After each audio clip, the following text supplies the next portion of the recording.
आइए सुनते हैं मोहिनी एकादशी व्रत की कथा। वैशाख मास शुक्ल पक्ष की एकादशी को इसे मोहिनी एकादशी के नाम से जाना जाता है। आप सभी भक्तों को मोहिनी एकादशी व्रत की ढेर सारी शुभकामनाएं।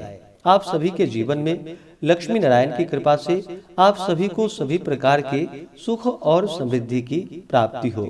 मोहिनी एकादशी का व्रत सभी प्रकार के पाप और ताप को नष्ट करने वाली है। इस व्रत को करने वाला सांसारिक मोह माया जाल आदि के बंधनों से मुक्त हो जाता है। चोरी, हत्या, दुराचार आदि समस्त पापों का नाश करने वाला यह परम उपयोगी व्रत है। इसके प्रभाव से अनेकों गोदान का पुण्य फल प्राप्त होता है। इस दिन विशेष प्रकार से भगवान विष्णु, माता लक्ष्मी, भगवान बाके बिहारी जी और भगवान विष्णु के मोहिनी स्वरूप की पूजा करनी चाहिए। तो आइए सुनते हैं मोहिनी एकादशी व्रत की कथा। तो बोलिए प्रेम से भगवान विष्णु की जय, माता लक्ष्मी की जय। बहुत समय पहले की बात है।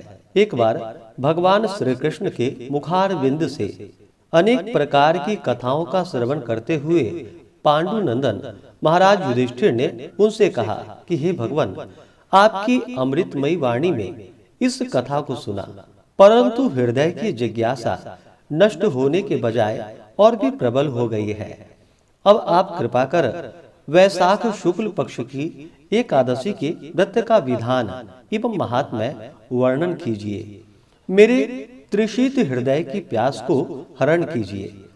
पांडु नंदन के ऐसे वचन को सुनकर भगवान श्री कृष्ण मुस्कुराते हुए बोले कि हे राजा, अब मैं तुम्हें वह कथा सुनाता हूँ जो महर्षि वशिष्ठ ने मर्यादा पुरुषोत्तम भगवान रामचंद्र जी को सुनाई थी। एक समय की बात है। भगवान रामचंद्र जी ने अपने गुरु वशिष्ठ जी के आश्रम में जाकर उन्हें प्रणाम किया और हाथ जोड़कर कहा कि हे भगवान, आप कृपा कर मुझे कोई एक ऐसा व्रत बतलाइए कि जिसके करने से अनंत पुण्य फल की प्राप्ति हो और अनायास ही धर्म, अर्थ, काम और मोक्ष की प्राप्ति हो पाए।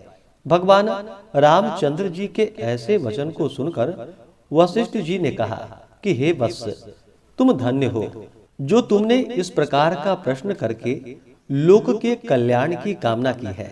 अच्छा, तो आप सुनिए। वैशाख शुक्ल पक्ष की एकादशी का नाम मोहिनी है।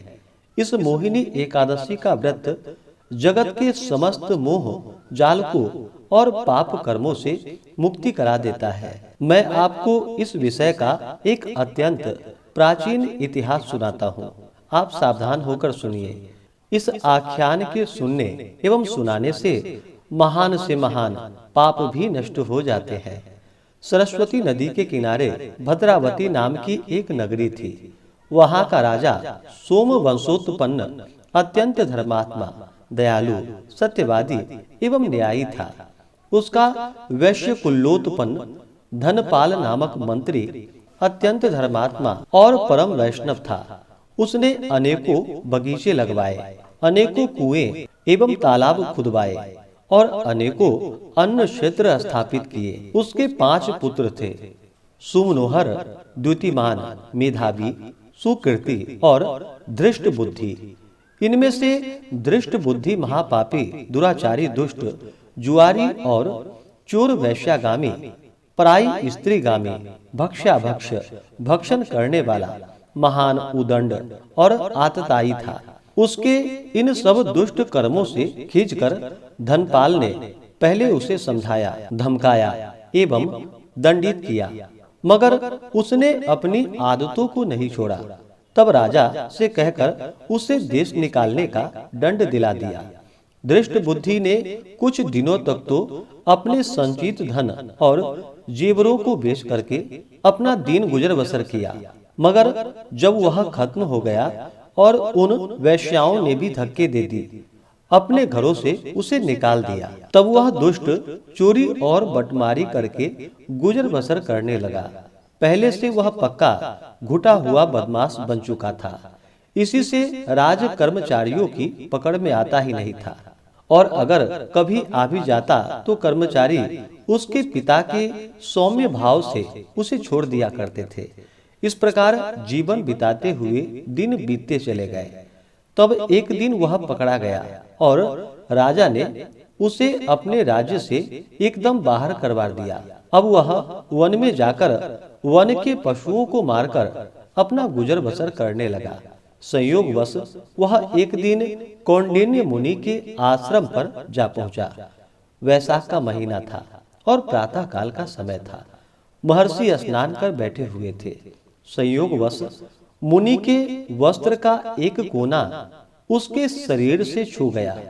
उसी के प्रभाव से उसके पाप कुछ हल्के हुए। उसके हृदय में ज्ञान का संचार हुआ। वह महर्षि के पास जाकर उन्हें प्रणाम कर उनसे कहा कि हे प्रभु, मैं महाअधर्मी और महापापी हूँ। अपने किए कर्मों का फल भोग रहा हूँ। हे प्रभु, मुझे कोई ऐसी युक्ति बतलाइए कि मैं बिना धन के पाप से मुक्त हो जाऊं। दृष्ट बुद्धि के ऐसे वचन को सुनकर मुनि के हृदय में दया उत्पन्न हुई और उन्होंने कहा कि हे वत्स, सावधान होकर मेरी बातों को सुनो। कल वैशाख मास के शुक्ल पक्ष की मोहिनी नाम की एकादशी है।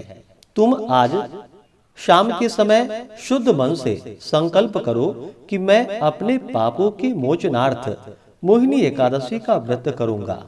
इस प्रकार संकल्प कर एकादशी को प्रातः काल शौच इत्यादि से निवृत्त हो स्नान कर भगवान का पूजन एवं ध्यान करो और दिन भर तथा रात भर भोजन पान का त्याग कर केवल भगवत भजन करो। द्वादशी को व्रत का पारण कर किसी ब्राह्मण को कुछ दान दो। तुम्हारा पाप अवश्य ही नष्ट होगा। दृष्ट बुद्धि ने महर्षि के कथानुसार मोहिनी एकादशी का व्रत किया और उसके प्रभाव से उसके समस्त पाप नष्ट हो गए और वह परम पद को प्राप्त किया। मोहिनी के समान सरल एवं फल देने वाला और कोई दूसरा व्रत नहीं है। इस कथा को कहने एवं सुनने वाले को अनेकों गोदान का पुण्य फल प्राप्त होता है। तो बोलिए प्रेम से भगवान विष्णु की जय।